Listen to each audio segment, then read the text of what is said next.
What's up mga kasarap? Nandito tayo ngayon sa NAIA Terminal 3. Pansin nyo ba? Ang ganda na ng mga food choices dito Pero syempre hindi natin palalampasin ang sikat na South Korean bakery at restaurant, ang Paris Baguette. Akalain mo yun? Bago lumipad? Mag-food trip muna tayo. Tara, silipin natin kung worth it ba ang hype nito. Una natin sinubukan, itong kakaibang salmon cream cheese croissant sandwich nila. Sa presyong 495 pesos, aaminin ko medyo may kamahalan siya. Pero mga kasarap, tignan nyo naman.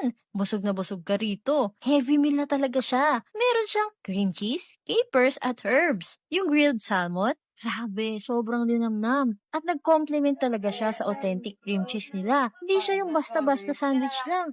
Kakaiba ang flavor profile nito. Siyempre, hindi kumpleto ang Paris Baguette kung walang pastries. Sinunod ko itong tiramisu tart. May cocoa powder sa ibabaw.